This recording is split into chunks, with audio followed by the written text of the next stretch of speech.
오늘 누가복음 2장 41절에서 3장 전체 말씀을 전하도록 하겠습니다. 2장 41절에서 52절까지는 성경에서 우리 예수님께서 자라나는 과정을 유일하게 적어놓은 글입니다. 누가가 기록한 글입니다. 누가는 다른 복음서와 다르게 특징적인 무엇일까요? 인간으로 오신 예수님입니다. 그분이 하나님의 아들이시고 하나님이신과 동시에 인간이신 예수 그리스도의 인성을 다룬 글이기도 합니다. 그래서 이 구절을 보면 우리 예수님이 저와 여러분과 동일한 육체를 지닌 인간이셨다. 완전한 하나님이시고 완전한 인간으로서 태어나시고 자라신 분이시다. 이걸 지금 이 41절에서 52절까지 말씀을 기록해 놓은 이유입니다. 그래서 무슨 신비한 것을 찾는 게 아니라 예수님도 이렇게 자라셨구나, 동일한 육체를 지닌 분이셨구나, 이렇게 생각하시면 됩니다. 41절 보면 한편 그분의 양치는 해마다 6월절이 되면 예루살렘으로 갔는데 20세 이상 성인 남자라면 반드시 3번 무교절, 77절, 장막절, 무교절은 또한 6월절로 불리기도 했습니다. 이 세 날은 반드시 예루살렘으로 가야 했습니다. 그래서 6월절이 되니까 예루살렘으로 갔는데 그분께서 12살 되던 해에 그들이 그 명절의 관례대로 예루살렘으로 올라갔다가 12살이 되셨습니다. 예수님께서 12살은 이스라엘에서 지각을 분별할 수 있는 나이로 알려져 있습니다. 한마디로 성인 남자 이렇게 대우할 수가 있습니다. 12살이라는 기적은 어린 나이가 아닙니다. 12살이 되셔서 이제 데리고 갔는데 그 날들을 채우고 돌아갈 때 아이 예수님은 뒤에 남아 예루살렘에 머무셨더라. 요셉과 그분의 어머니는 그것을 알지 못한 채 그분이 일행 중에 있는 줄로 생각하고 하룻길을 간 뒤 자기들의 친족들과 지인들 가운데서 그분을 찾았으나, 이걸 보면 이제 갈릴리에서 예루살렘으로 여러 무리가 함께 동행했다는 걸 알 수가 있습니다. 네, 예수님은 이 아버지 어머니와 함께 가신 게 아니라 다른 무리에 속해서 성인 남성들과 함께 갔는데, 그럴 줄 알고 집으로 갔는데 하루가 돼서 안 보이는 거였습니다. 다른 무리에 있는가 친척들과 지인들에게 물어봤는데 예수님의 행방을 알 수가 없습니다. 그래서 다시 되돌아가 갔습니다. 예루살렘으로. 처음 하루 걸리고 되돌아가는데 하루 걸리고, 또 예루살렘에서 예수님이 어디 계신가 찾는데 하루 걸리고, 꼬박 3일이 걸렸습니다. 그들이 사흘 뒤에 그분을 성전 안에서 발견하였는데 그분께서 박사들 한가운데 앉으셔서 그들의 말을 듣기도 하시고 그들에게 질문들을 하기도 하시니 그분의 말을 들은 모든 자들이 그분께서 깨닫고 답변하신 것들로 인해 깜짝 놀라더라. 예수님이 성전에 계신 것이었습니다. 성전에서 박사들과 말씀을 논하고 있었습니다. 이 요셉과 마리아는 이런 광경을 상상할 수 없었습니다. 아직 어린아이를 취급했고 이렇게 데리고 왔는데 남아서 홀로 이런 사람들과 대화를 나눈 거 보니 깜짝 놀라지 않을 수가 없었죠. 그들은 그분을 보고 놀랐으며 그분의 어머니는 그분께 이르되 아들아, 내가 어찌하여 우리에게 이렇게 하였느냐? 보라, 네 아버지와 내가 근심하며 너를 찾았노라 하매. 마리아는 아들이었습니다. 12살 아이였습니다. 이 아이가 왜 우리에게 연락을 하지 않고 지금 여기 있는가? 우리가 놀라지 않겠는가? 하고 이렇게 말을 했습니다. 네 아버지와 내가 근심하며 너를 찾고 다녔다. 그랬더니 예수님이 그들에게 이렇게 말씀을 합니다. 어찌 나를 찾으셨나이까? 보통 이렇게 질문을 하면 어머니 놀라셨죠? 이렇게 대답을 해야 마땅할 텐데 지금 예수님은 왜 나를 찾으셨습니까? 이 말의 의미를 살펴보면 내가 여기 있어야 할 것을 당연히 알고 계셔야 되지 않습니까? 이런 의미입니다. 어머니, 아버지는 그 사실을 왜 모르십니까? 이렇게 말한 것이죠. 내가 반드시 내 아버지 일을 수행해야 함을 알지 못하셨나이까?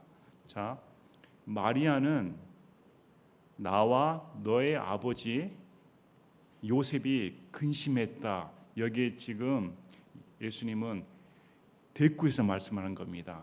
예수님의 아버지가 누구라고 말씀합니까? 하나님이다. 하나님이시다 이렇게 말씀합니다.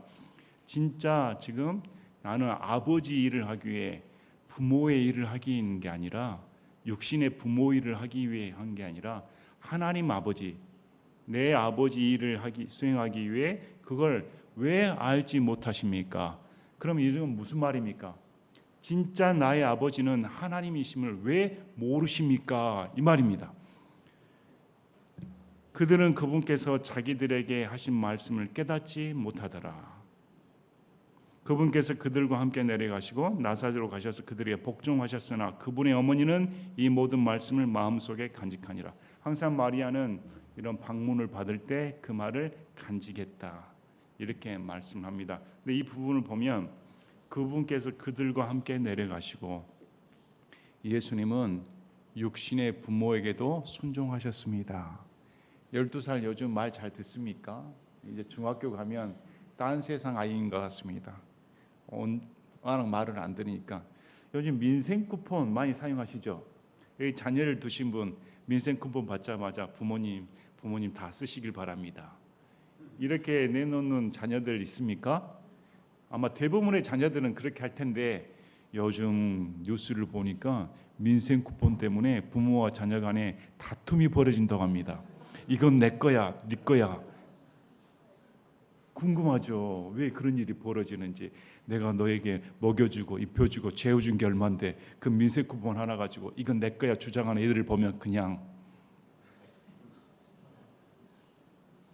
요즘 12살 먹은 애기가 그렇게 불순종하지 않습니까? 근데 여기 예수님을 보면 하나님 아버지를 두신 하나님이심에도 불구하고 복종하십니다. 모범을 보이십니다. 인간으로서 자녀로서 부모에게 순종하는 완전한 모범을 보이십니다. 그리고 예수님께서는 지혜와 키가 자라면서 하나님과 사람에게 더욱 호의를 입으셨더라. 이 52절이 누가복음에 기록되어 있는데 누가가 이 기록한 이유가 이분이 완전한 하나님이시고 완전한 인간이셨다. 우리처럼 육체가 자라나신 분입니다. 육체가 자라난과 동시에 지혜도 자라십니다. 저와 여러분과 동일한 성정을 가지신 분이다. 죄가 없으신 완전한 인간이신 분.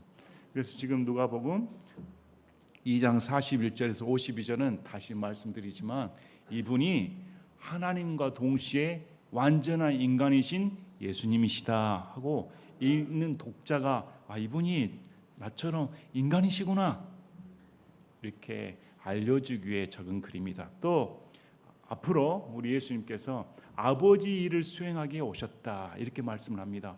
결국 십자가의 죽으심입니다. 이분은 성전 자체가 되시고 성전에서 아버지를 섬기시는 유일한 우리 하나님 아들이십니다. 이것을 우리에게 묵시적으로 지금 가르쳐주고 있습니다. 이제 3장으로 넘어가겠습니다.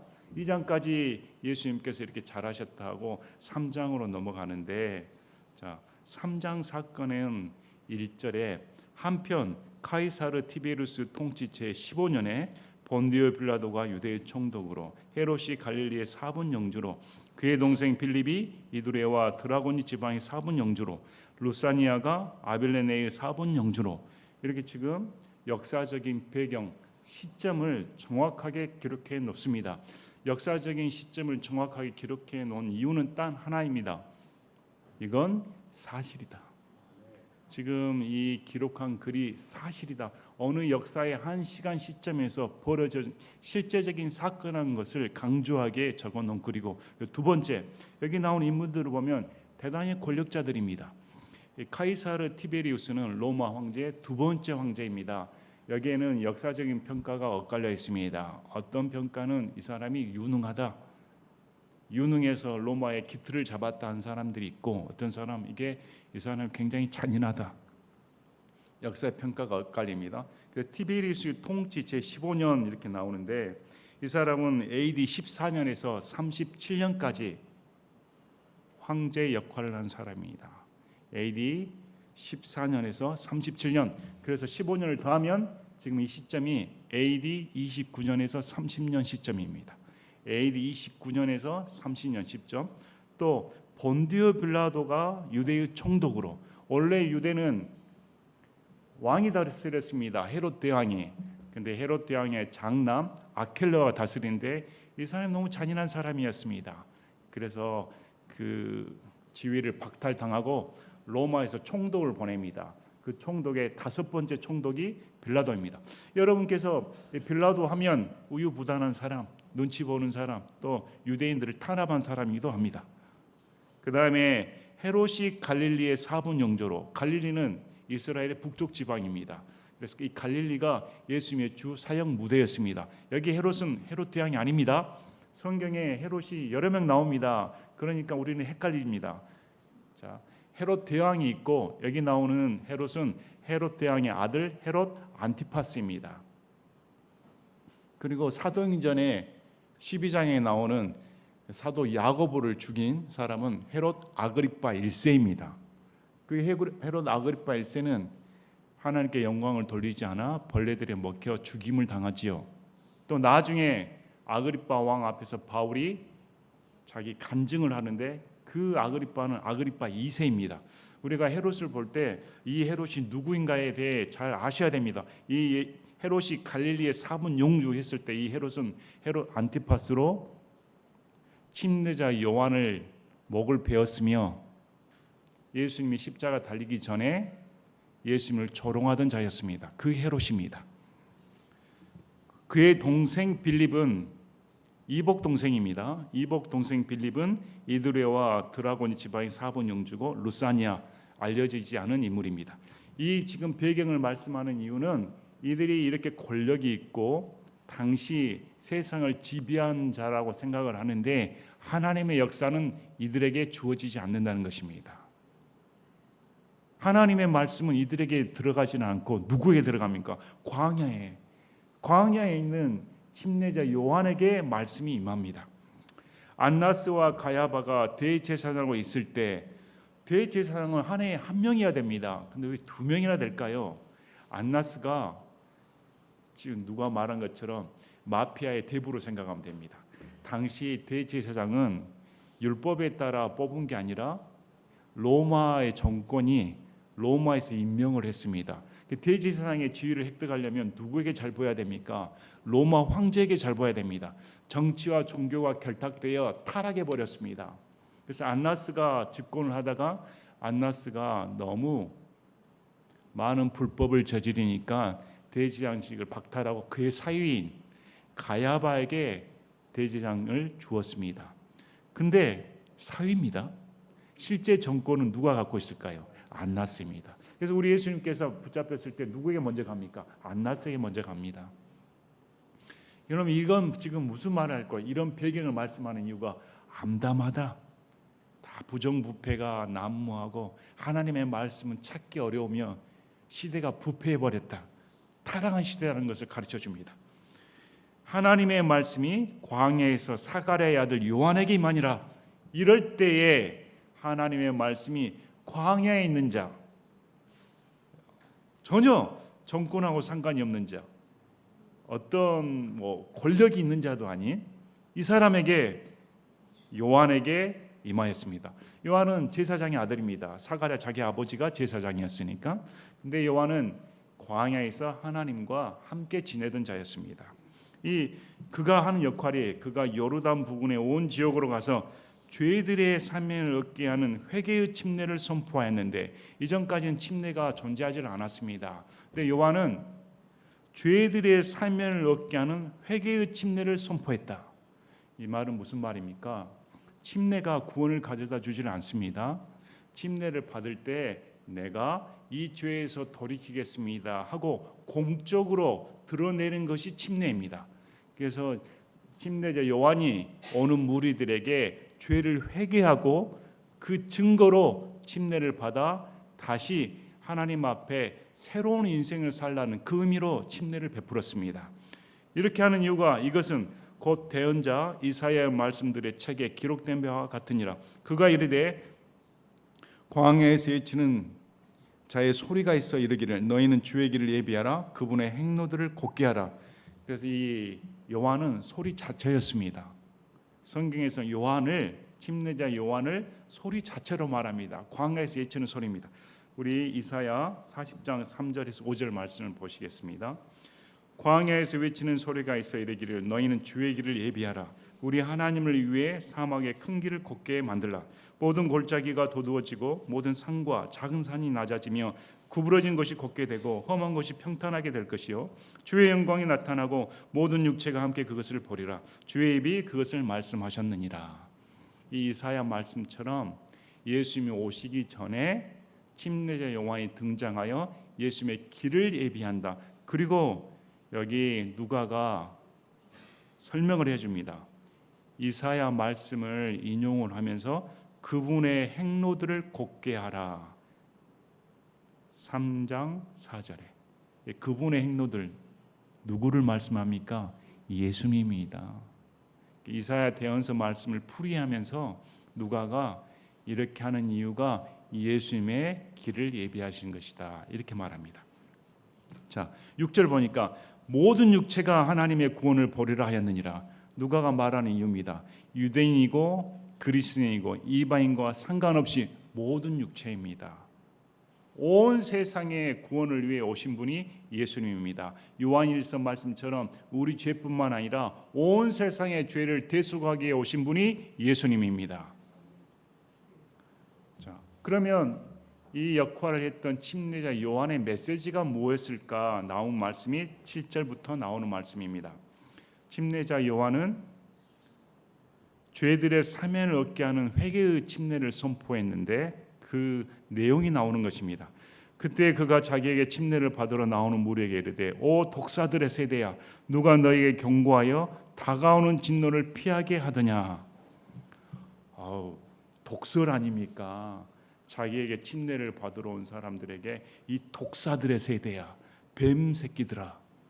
여러분 교회에 와가지고 예배드리러 왔는데 문을 열고 오자마자 목사가 이 독사들의 세대 하면 여러분의 마음 어떻겠습니까? 시험 들어버리지 않겠습니까?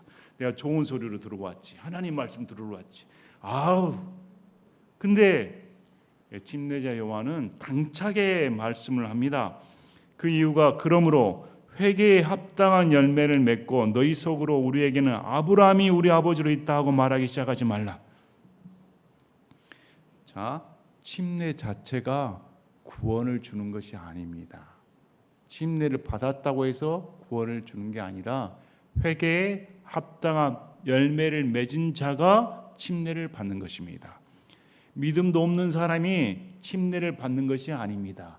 믿고 회개한 사람이, 회개하고 믿은 사람이 침례를 받는 것입니다. 우리 이 독사의 세대들 했을 때 마태복음 3장 5절부터 9절까지는 그 주 대상을 말합니다. 그때 예루살렘과 온 유대와 요르단 주변의 온 지역에 그에게 나가 자기 죄들을 자백하며 요르단 강 속에서 그에게 침례를 받더라. 죄들을 자백한다는 말은 우리가 말한 것처럼 고백을 말하는 게 아닙니다. 삶을 돌이키는 회개를 포함하는 말입니다. 그러나 바리새인들과 사두개인들 중에 많은 자들이 자기에게 침례를 받으는 것을 그가 보고 그들에게 이르되 바리새인들과 사두개인들이 주 대상입니다. 오 독사들의 세대야 누가 너에게 경고하여 다가오는 진노를 피하게 하느냐. 그러므로 회개에 합당한 열매를 맺고 너희 속으로 우리에게는 아브라함이 우리 아버지로 있다 하고 말할 생각을 하지 말라. 내가 너희에게 이르노니 하나님께서는 이 돌들로도 아브라함에게 자손을 일으킬 수 있느니라. 이 말씀과 동일한 말입니다. 그러니까 종교적인 활동을 한다고 해서 내가 예배를 드리고 11조 내고 헌금 생활하고 유월절 지키고 장막절 지키고 칠칠절 지킨다고 해서 그것이 구원을 가져다 주지는 않는다는 것입니다. 구원을 가져다 주는 것은 지금 요한이 염소 잡고 양 잡고 수소 잡고 제사장 의식을 하는 것이 아닙니다. 요한이 하는 행동이 뭡니까? 그는 제사장 아들입니다. 근데 회개에 합당한 열매를 맺고 죄를 자백하고 침례를 받으라. 이렇게 명령하는 것입니다. 오늘날 예배드리는 사람, 교회 다니는 사람 명심해야 됩니다. 내가 장로의 아들이니까, 내가 목사의 아들이니까, 난 태어날 때부터 모태 신앙이니까 제가 제일 듣기 싫어하는 말입니다. 부모님이 목욕 대신해 주십니까? 가족이 내 대신 때를 벗겨주십니까? 아니죠. 내가 예수님 만나야 됩니다. 내가 예수님 만나 내가 회개하고 죄를 자백해야 되지. 내가 교회 다니니까 몇 년 다니고 있으니까 몇 년 신앙생활 했으니까 그것이 우리의 구원을 보장해 주지 않는다는 것입니다. 지금 성경 뭐라 말합니까? 너의 아버지, 너희 조상이 아브라함이라고 해서 너가 구원이 보장되는 건 아니다. 너는 회개하고 합당한 열매를 맺어야 된다. 그 이유가 이제 또한 도끼가 나무들의 뿌리에 놓였으니 그러므로 좋은 열매를 맺지 않은 나무마다 찍혀 불 속에 던져지나 하니, 이유가 뭡니까? 회개하지 않으면 심판받는다. 지옥 간다는 말입니다. 지금 도끼가 바로 나무 밑둥에 있어서 회개하지 않으면 넘어뜨려 바로 불 속에 집어넣어 버린다. 그러므로 여러분, 회개는 반드시 심판에 대한 두려움이 선행돼야 됩니다.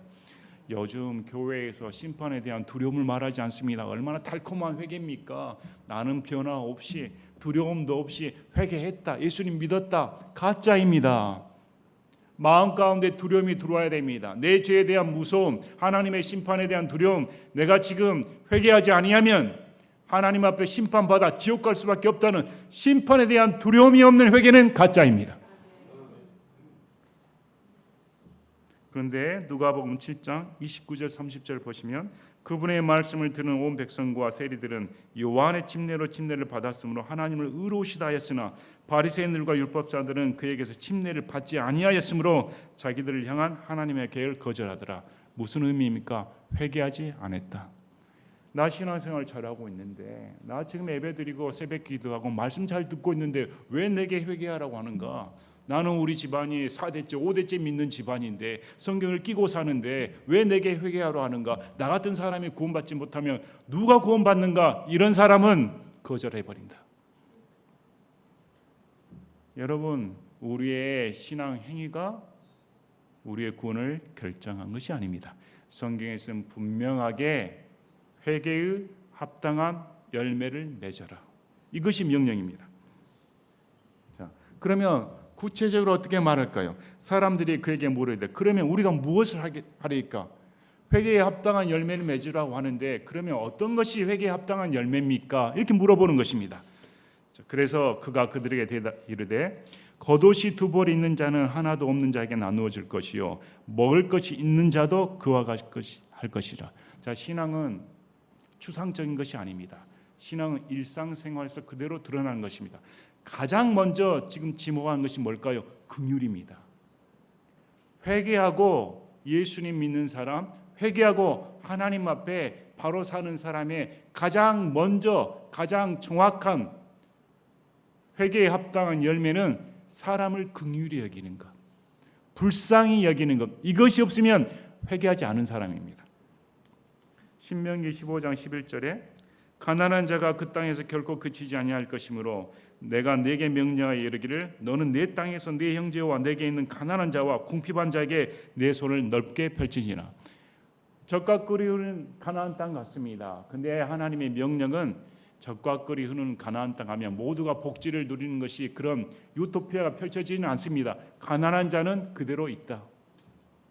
오늘날 많은 사람들이 서로 가난한 자를 없애자 막 이러는데 그건 비성경적입니다. 성경적은 이 세상에 사는 동안은 가난한 자는 존재할 수밖에 없습니다. 근데 믿는 자들이 도와줘야 된다.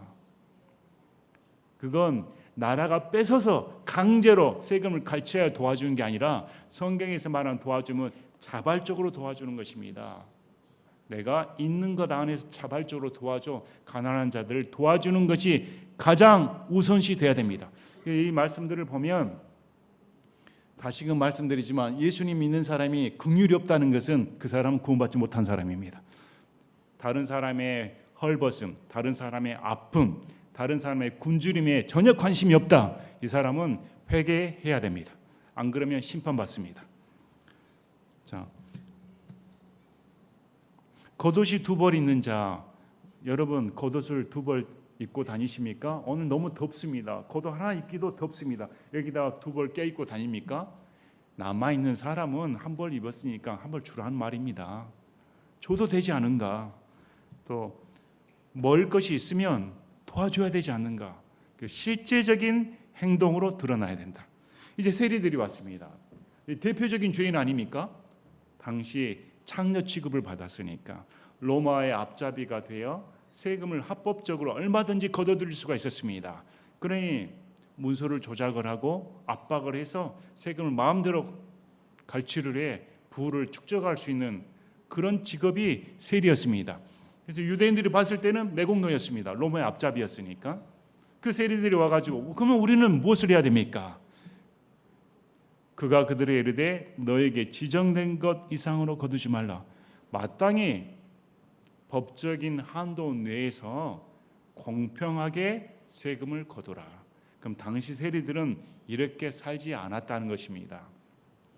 우리 누가복음 19장 8절에 회개한 삭개오가 이렇게 말하죠. 삭개오가 서서 주께 이르되 주여 보소서 내가 내 재물의 절반을 가난한 자들에게 주겠사오며 만일 내가 거짓 고소하여 어떤 사람에게서 무엇이든지 빼앗았으면 그에게 4배로 갚겠나이다 하매 분명하게 회개한 사람은 이렇게 달라진 삶으로 입증하게 돼 있습니다. 오늘날 교회에서 얼마나 간단하게 가르치는지요. 삶은 필요 없고 예수만 믿으면 구원받으니까 그럴싸합니다. 맞습니다. 우리의 행위로는 절대 구원받지 못합니다. 그러나 구원받았다 하면 반드시 행동으로 증거되지 않을 수 없다. 군사들도 마찬가지였습니다. 그에게 물어 이르되 그러면 우리는 무엇을 하리까? 다 죄인들입니다. 그래서 이들에게 아무도 폭행하지 말고 어느 누구도 거짓으로 고소하지 말며 너희가 받는 급료로 만족하라 하니. 군인은 권력 아닙니까? 무기를 갖고 있습니다. 여러분 죄를 안 지어도 마음이 예를 때는 경찰차가 삐뽀하면 가슴이 쫄리죠. 죄를 안 지었어도 하물며 당시 서슬퍼런 로마의 압제하에 이 군인이 나타난다면 어쩔까요? 그래서 폭행으로 갈취를 하고 압박지르고 거짓 고소까지 하고 오늘날 정치와 똑같지 않습니까? 권력을 잡으면 마음대로 매스컴을 장악해 가지고 순한 사람, 죄 없는 사람 죄인으로 만들어 버리고 없는 죄도 뒤집어 씌워 가지고 감옥에 보내 버리고 불을 보듯 뻔하지 않습니까? 모든 것이 다 무너져 버렸습니다. 권력만 잡으면 된다. 그 침례자 요한이 너희 권력대로 행동하지 말고 공평하게 행동해라. 그래서 예수님 믿는 사람은 여기 보시면 긍휼, 도덕, 선행, 정의 반드시 드러나야 됩니다. 일상생활에서 이것이 하나님을 두려워하는 것이 그대로 반영되는 게 회개에 합당한 열매입니다. 사도행전 13장 24절 25절을 보면 비시디아 안디옥에서 사도 바울이 설교를 하며 침례자 요한에 대해 언급을 합니다.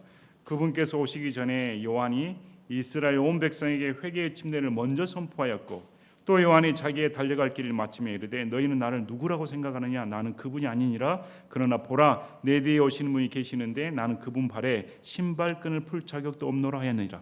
사도 바울이 회심한 후에 비시디아의 안디옥에 가서 유대인을 대상으로 설교를 하는데 이 사도 바울이 침례자 요한의 행적에 대해 말을 합니다. 그렇다 하면 이 유대인들은 침례자 요한에 대해 다 알고 있었다는 것입니다.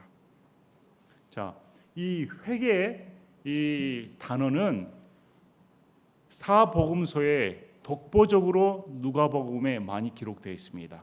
누가복음과 사도행전에 기록된 나오는 등장하는 이 회개라는 단어는 어떤 분의 말에 의하면 전체 신약의 절반 이상을 차지한다고 합니다. 그럼 누가는 사도 바울의 동역자고 사도 바울을 따라다녔던 사람입니다.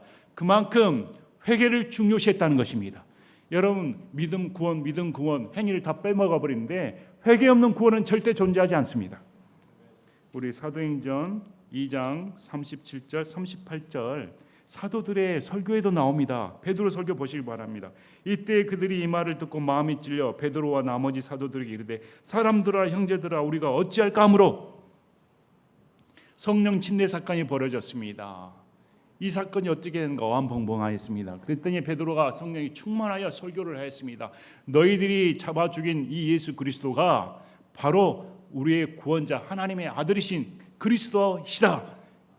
이러니 깜짝 놀라고 그러면 두려웠습니다. 어떻게 해야 됩니까? 했더니 그때 베드로가 그들에게 이르되 회개하고 너희 각 사람이 예수 그리스도의 이름으로 침례를 받아 죄들의 사면을 얻으라. 그러면 너희가 성령님을 선물로 받으리니.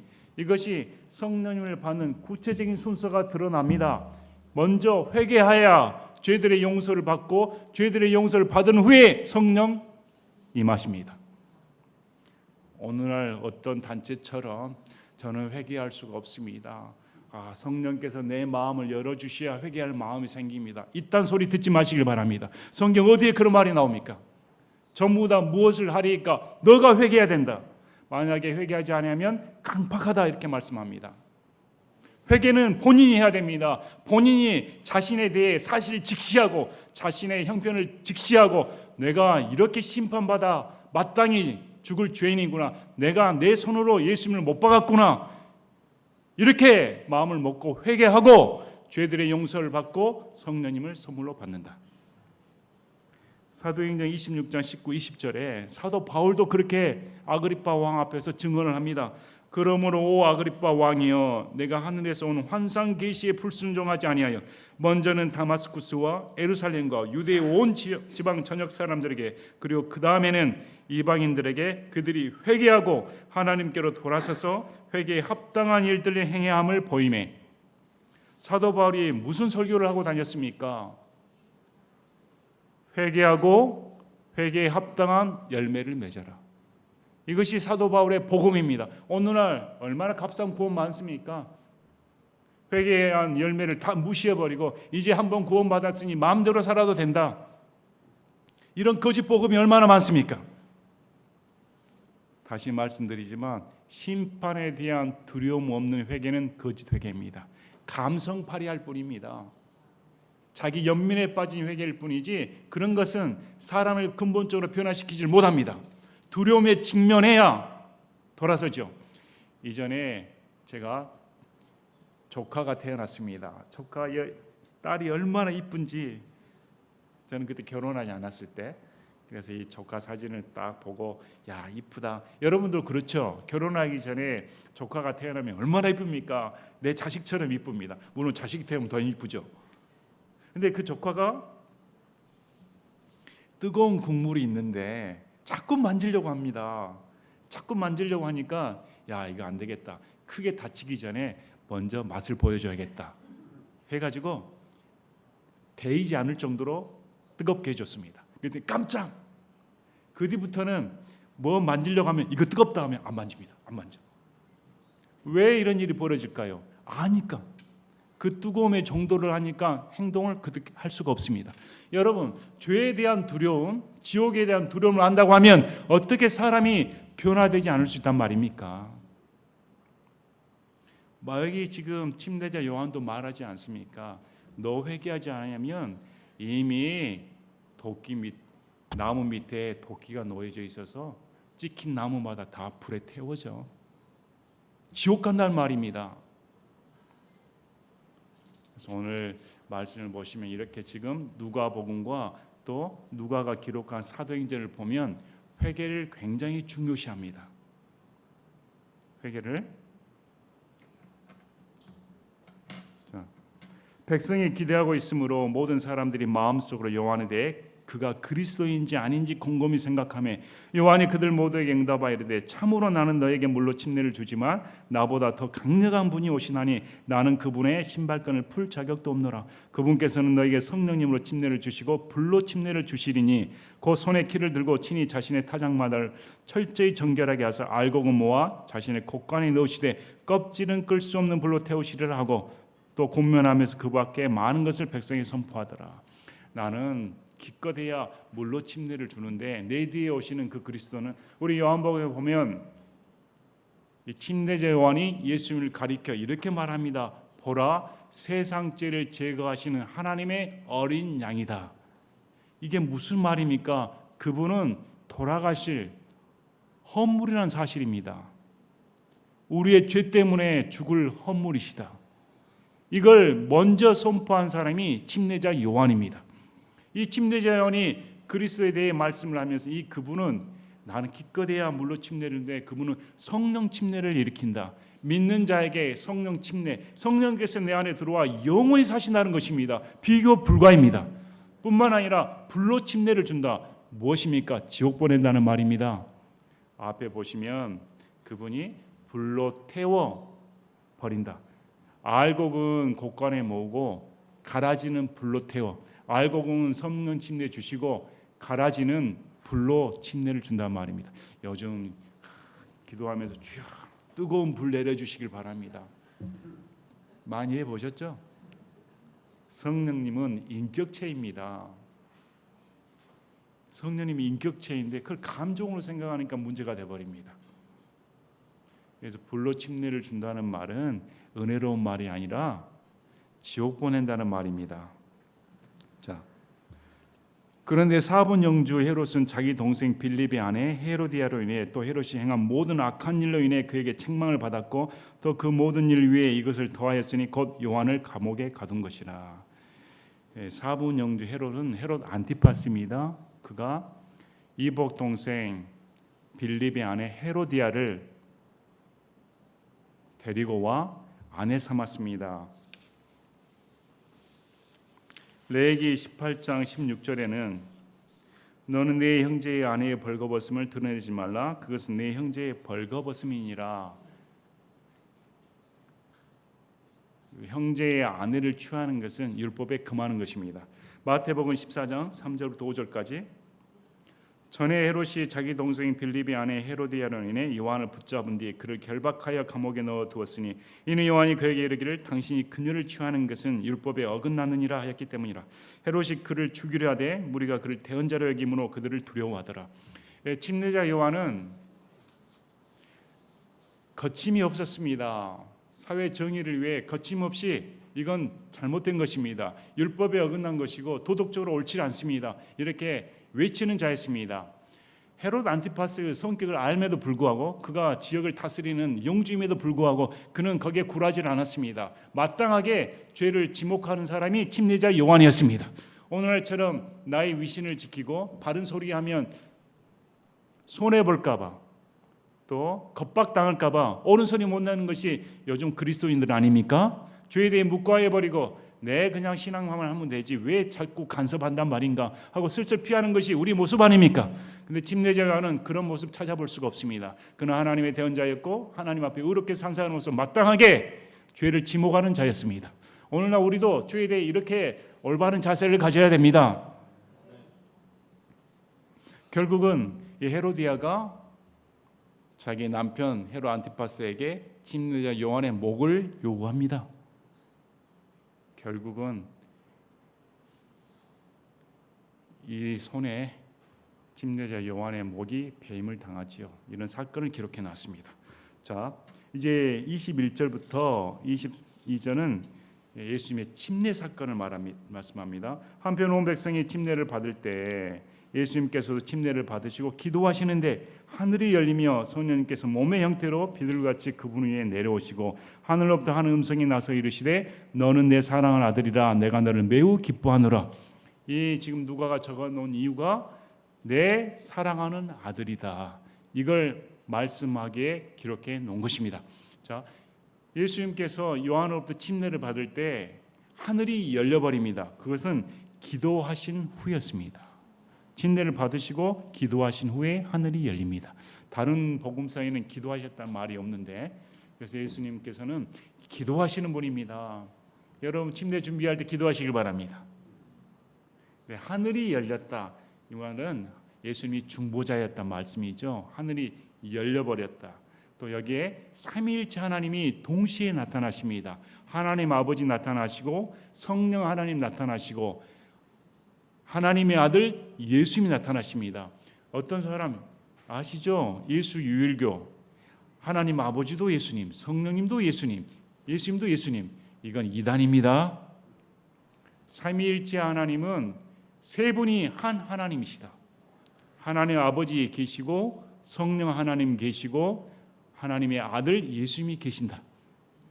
또 성령 하나님은 감정이 아니라 형태로 오셨습니다. 눈에 보일 수 있는 형태가 아닙니다. 비둘기 형태로 오셨는데 여기에는 의견이 분분합니다. 왜 비둘기로 나타났을까? 자, 비둘기는 메신저이다. 그 다음에 순수하다, 깨끗하다, 순결하다, 순하다, 온유하다, 이런 의미로 비둘기 형태로 내려오셨다. 이렇게 많이 해석을 합니다. 근데 성경에서 그렇게 말씀 안 하니까 그냥 비둘기 형태로 오셨다 이렇게 생각하시면 됩니다. 그러므로 성령께서 무슨 체험이나 감정적인 뜨거움이나 전율이나 전기가 오는 듯한 이런 건 다 무시하시길 바랍니다. 성령께서 형태로 내려오셨다. 자, 그 다음에 이제 예수님의 족보가 나옵니다. 예수님의 족보 23절부터 38절. 갑자기 머리가 무거우시죠? 23절부터 38절까지 읽으시려면 알지도 못하는 이름이고 능숙하지도 않은 이름인데 이게 도대체 우리나라 사람 이름도 아니고 저도 잘 모릅니다.